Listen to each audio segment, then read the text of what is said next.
Desde o século passado, a região percorrida pelo rio Pajeú, no sertão pernambucano, tem sido cenário de violências sem fim.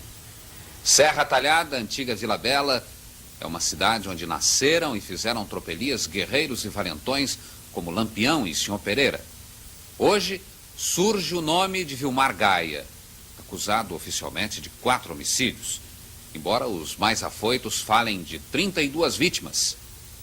Há mais de 50 anos, o historiador Capistrano de Abreu escrevia que no sertão dos tempos coloniais, as vinganças eram em geral de tocaia e marcavam o começo de longa série de assassinatos e vendetas. Atualmente, apesar dos estertores do coronelismo clássico, muita coisa permanece igual. A justiça privada continua sendo legítima no código de honra da população sertaneja. E para isso, contribuem a ineficácia da justiça local e a cumplicidade ou arbitrariedade do aparelho policial. De qualquer modo, a violência em Serra Talhada não pode ser comparada àquela existente em regiões metropolitanas como a da Baixada Fluminense. Investigando a violência em Serra Talhada, o Globo Repórter de hoje colheu os depoimentos de observadores neutros e apaixonados. Apenas não pôde ouvir Vilmar Gaia, escondido em lugar tão secreto que nem seu advogado sabe onde se encontra.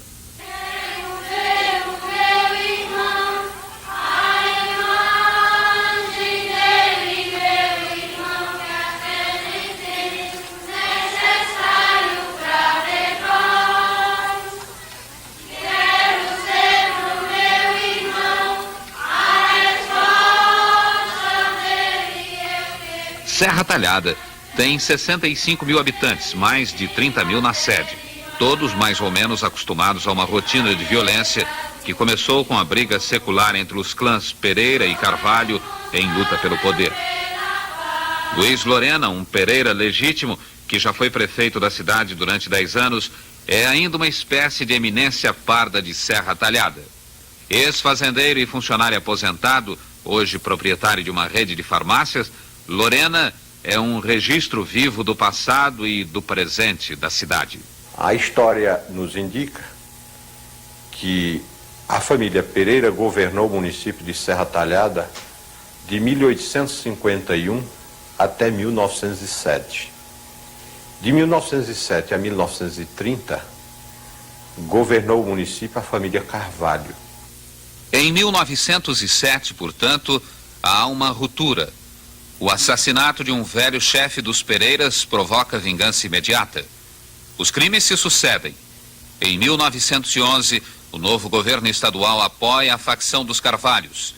Senhor Pereira, cujo irmão é liquidado com um tiro no ouvido quando dormia, assume em 1917 o comando da luta e cai no cangaço ao lado de Luiz Padre, seu primo. Em 1922, Senhor Pereira, atacado de reumatismo, abandona a luta e se retira para Goiás, depois para Minas Gerais, onde vive até hoje. Ao se retirar da luta, Senhor Pereira deixou uma herança, Virgulino Ferreira da Silva. Durante 2 anos, Lampião integrara o bando de Senhor. Agora era o chefe incontestado. Começava a nova fase do cangaço.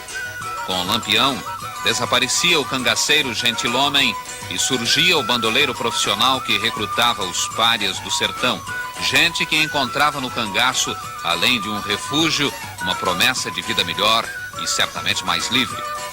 Lampião morreu, mas o seu primeiro inimigo ainda vive em Serra Talhada, José Saturnino, com mais de 80 anos. O senhor guarda mágoa de Lampião ou não? Não. De jeito nenhum. Agora ele não. Em grupo foi o maior que já houve no interior do sertão. Não tem outro igual. Porque não é brincadeira um sujeito analfabeto, assim como ele era, e fazer uma força de 100 e tantos homens. José Saturnino mora na mesma fazenda onde se deram as primeiras escaramuças com Lampião. Tinha muito cangaceiro naquela época? Visto, quase todo mundo era. Eu não. Eu dei fé que sem a sombra do governo eu não resistia, não. Aí o que é que eu caí na sombra do governo. O senhor acha que teve sorte para escapar vivo? Virgem Nossa Senhora. Foi a guia, foi essa. E o senhor ficou quanto tempo na volante? Um bando de anos. O senhor teve combate com ele? Oxe. Era terra toda. Era enrascado mesmo, brigando. O senhor não ficava com medo, não? Hein? O senhor não tinha medo? Homem, eu não tinha muito medo não, porque eu vivia atrás dele. E homem, quando era com medo de um bicho, cobra quando está dando uma noite, não mete o pé. Muitos outros civis se engajaram na polícia para combater Lampião. Entre eles, membros das famílias Gaia e Ferraz, hoje em pé de guerra. Davi e João Jurubeba, da família Ferraz, são dois dos nazarenos, isto é, moradores de Nazaré, distrito mais tarde chamado Carqueja, que se tornaram conhecidos pela perseverança e valentia com que perseguiram Lampião.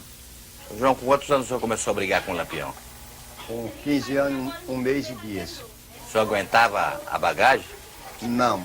Eu conduzia uma parte e o meu irmão Davi Jurubeba conduzia a outra, porque eu não podia conduzir a toda no começo. Teve gente da sua família que morreu na briga com o Lampião? Morreram 12 a 14. O senhor também matou muito no bando dele, né? Não, O grupo, a o família? grupo, a força né? a força matou. Eu mesmo. Mas matou foi ele. É verdade? Não, a força matou. Agora eu comandava, não sei se matei alguém, não é?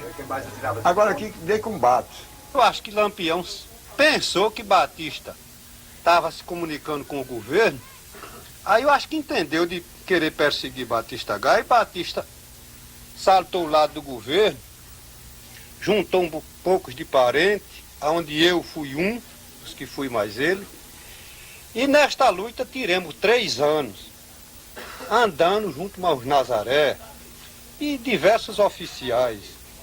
Quer dizer que nesse tempo o Nazareno e os Gaia estavam todos juntos combatendo. Tava. Toda a vida os Nazaré foram amigos dos Gaia e os Gaia dos Nazaré. Nunca tiveram questão, não, senhor. O município de Serra Talhada sempre pertenceu, em sua grande parte, sobretudo lado norte e lado oeste, à família Pereira. Esse fato decorre da ação dessa família, sobretudo do capitão da Guarda Nacional, Simplício Pereira da Silva, que expulsou do município ou da zona rural um grande número de índios, de nativos. E, consequentemente, eles conseguiram do governo, no começo, até o meado do século passado, aforamento de grandes áreas no município de Serra Talhada. Serra Talhada e parte do município de Belmonte. Daí porque eu posso assegurar que os maiores proprietários rurais do município são elementos da família Pereira. No próximo segmento, o começo da guerra entre os clãs Gaia e Ferraz. Entra em cena Vilmar Gaia, um rosário de homicídios.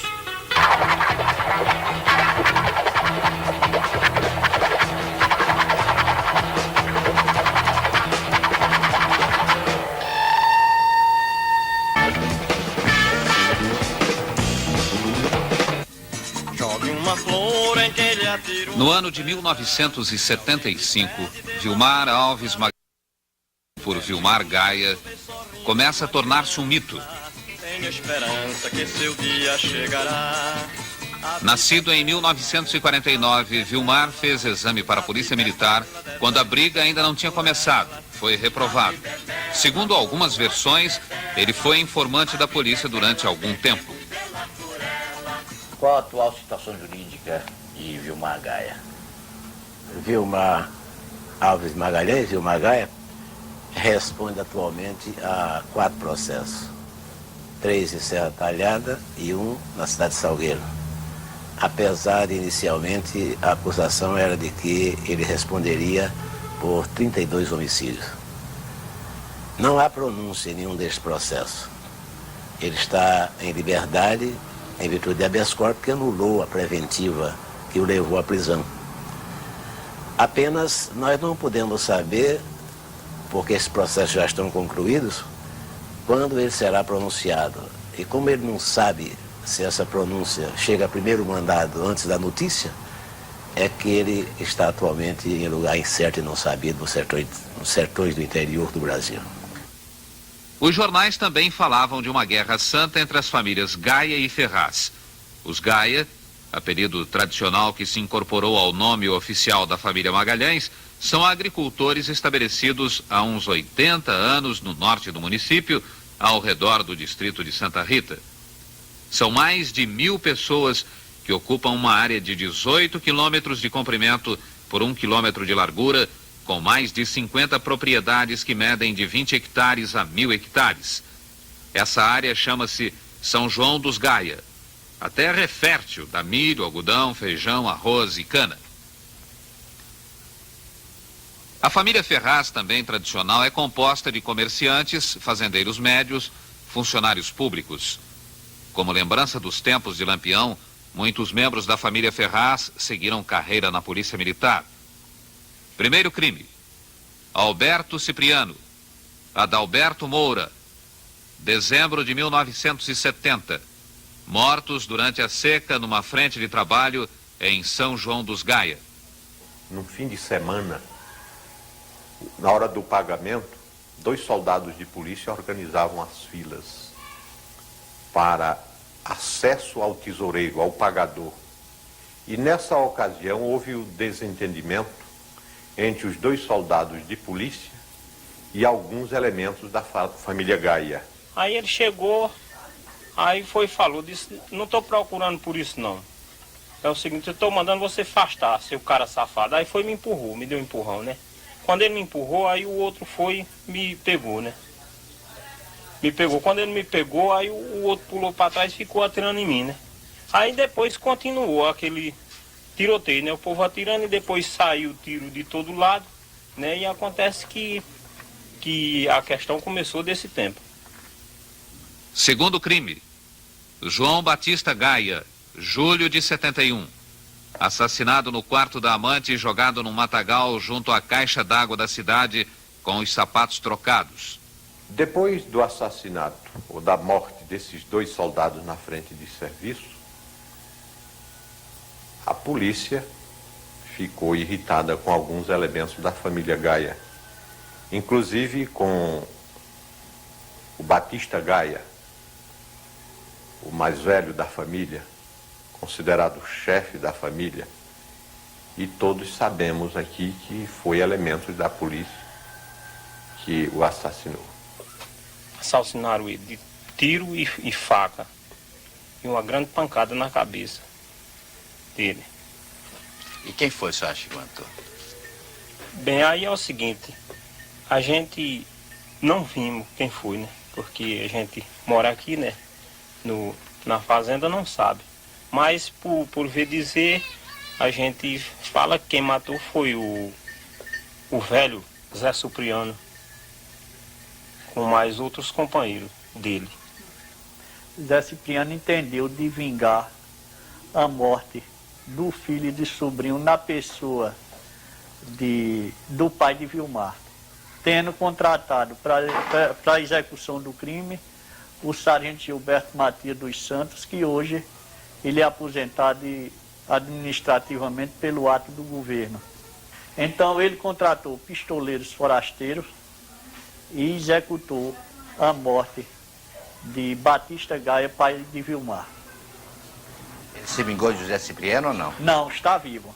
Está pronto para sustentar essa história perante qualquer autoridade que se torne necessária.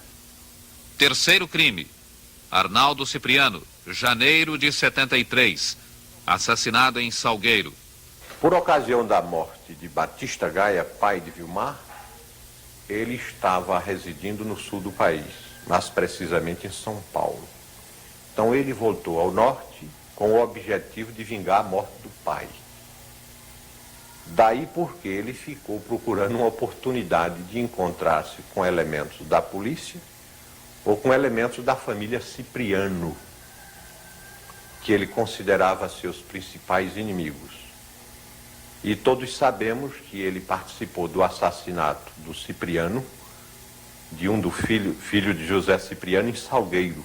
Aconteceu esse caos com Arnaldo, que dizem que foi Vilmar, e ele ficou dentro da cidade, a polícia com a mão por cima dele, bebendo com a polícia, viu? E não tinham inimizade com eles. Se tinham, era oculto, sem dizerem nada. Quarto crime. Pedro Inácio de Souza, junho de 74, assassinado no povoado de Jardim.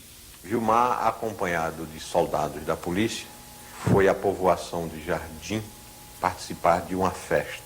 No momento, ele convidou, como o soldado também o fez, mulheres de vida livre e levou para a festa do Jardim. E foi dançar com elas no salão de dança, no clube local. E Pedro Inácio, suplente de comissário, achou por bem pedir para retirarem as mulheres. Houve discussão, daí gerou o conflito, que resultou com a morte de Pedro Inácio. Quinto e sexto crimes. Antônio Augusto Gaia, Natalício Nogueira, 13 de outubro de 74. No mesmo dia, Vilmar matou Antônio Augusto, seu primo, e o soldado Natalício, primo de Irineu Ferraz. O veículo de Vilmar acidentou o veículo de Antônio Augusto na rodovia entre Serra Talhada e Santa Rita. Na ocasião, eles discutiram e Vilmar sacou da arma e assassinou Antônio Augusto. Antônio Augusto tentou puxar a arma também? Dizem que Antônio Augusto correu em direção do carro para apanhar o seu revólver, mas antes que isso acontecesse, foi assassinado. E à tarde? À tarde, a polícia foi em busca de Vilmar na povoação de Santa Rita e lá o elemento mais visado por Vilmar, todos sabemos que era o soldado Natalício, foi também assassinado por Vilmar, que conseguiu fugir na ocasião. Por que Natalício era visado? Era um dos elementos visado por Vilmar, porque ele considerava Natalício um dos cúmplices na morte do pai. Agora, depois da morte de Natalício, que era um soldado, que disse que era metido a pistoleiro, aí da morte de Natalício para cá, aí começou a persiga para Vilmar, que também foi doente, que ele desapareceu daqui e nunca mais apareceu.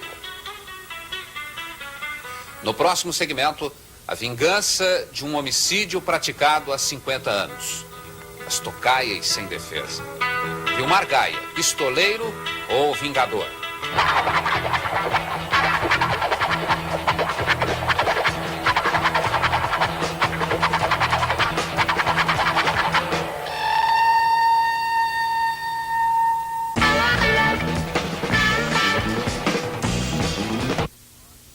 No sertão, os ódios costumam durar muito tempo, e a vingança, mesmo não vindo a cavalo, acaba chegando. Sétimo crime. Luiz Desidério, assassinado em 1974 em Irecê, na Bahia.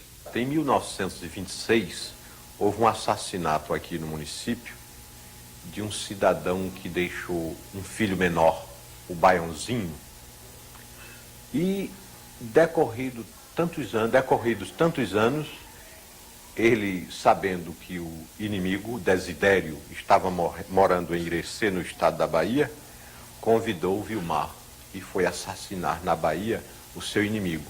O fez e assumiu só a responsabilidade do crime. Respondeu o júri, e todos sabemos que o júri no sertão tem tendências para absolver réus que procuram fazer vingança, sobretudo quando esta vingança é da morte do pai. Quantas pessoas você realmente já matou? 3 pessoas somente. Quais foram as pessoas? Natalício, Antônio e Pedro Inácio.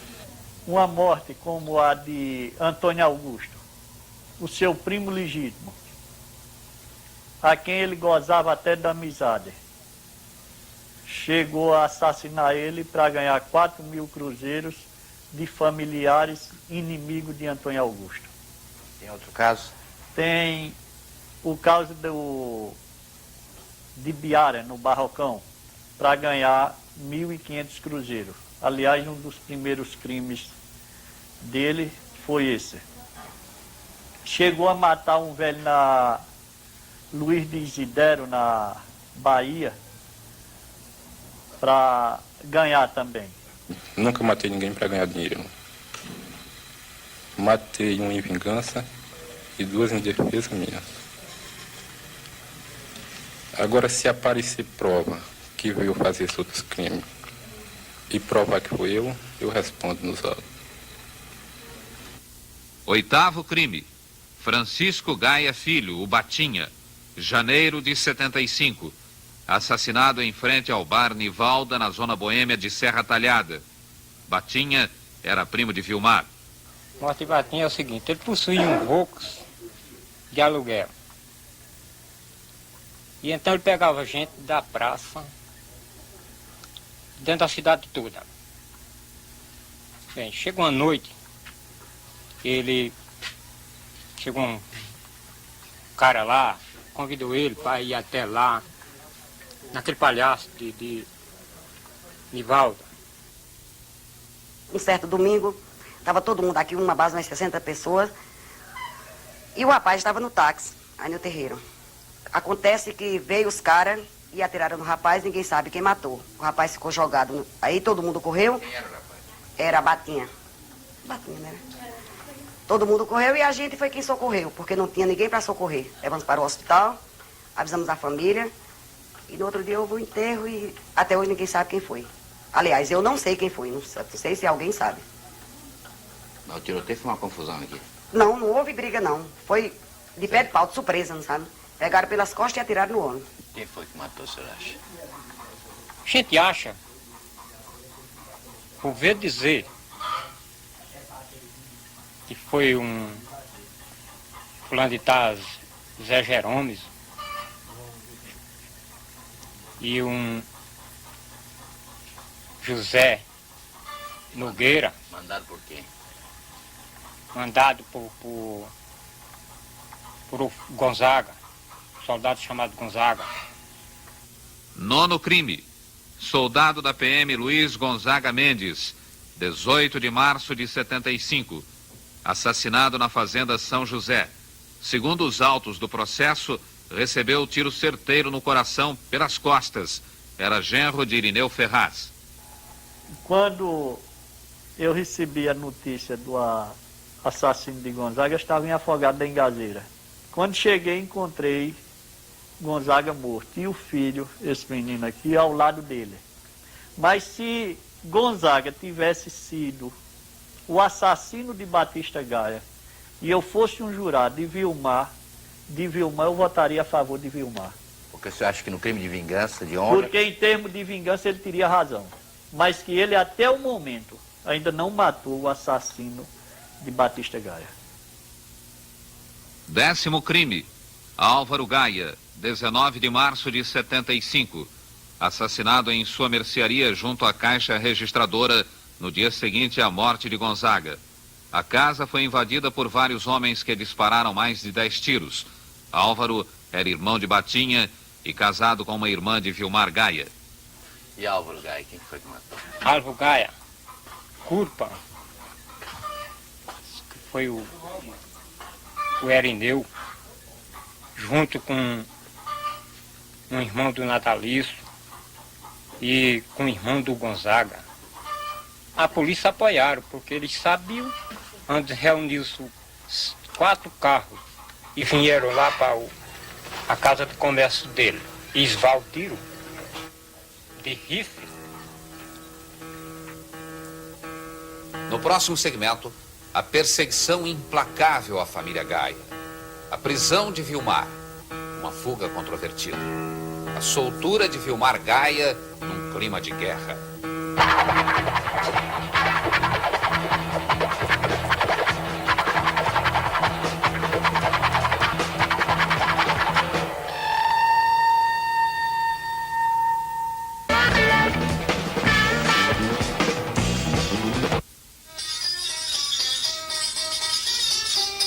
De outubro de 1974 a março de 75, a família Gaia sofreu muito. Não conseguindo encontrar Vilmar, a polícia perseguia os Gaia. Proveniente desses causos, fomos homens que ficamos perseguidos pela própria polícia, pelos inimigos que se reuniam com a polícia para vir espancar as famílias, como aqui mesmo na minha região, aqui eles amarraram gente,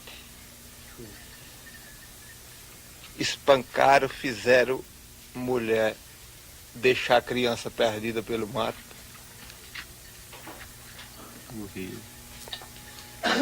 Morreu um garoto perdido.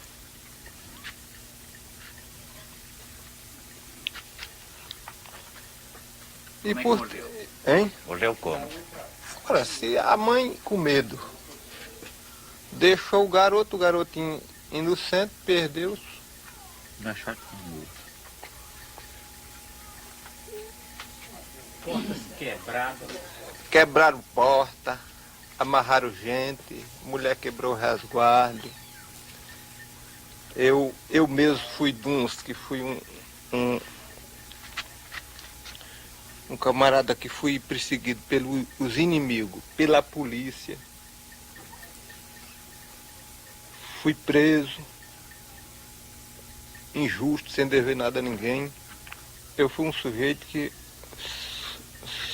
sou um homem de uma maneira que eu tenho até vergonha de contar.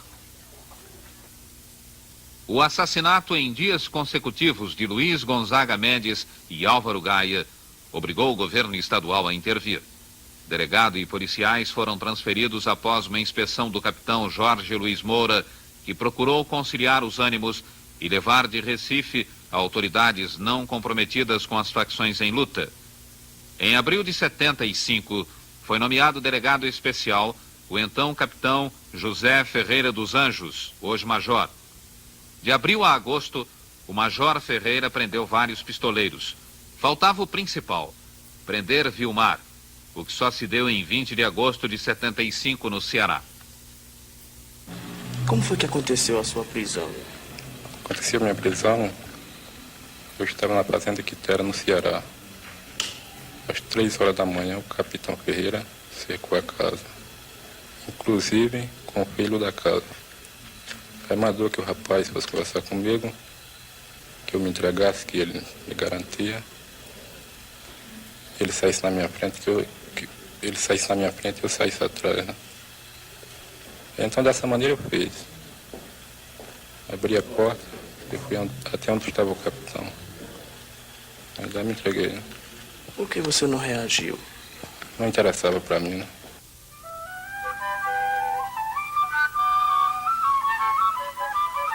Recolhido à cadeia do quartel da PM em Serra Talhada, porque as celas da delegacia não ofereciam segurança, Vilmar ficou preso durante 3 meses.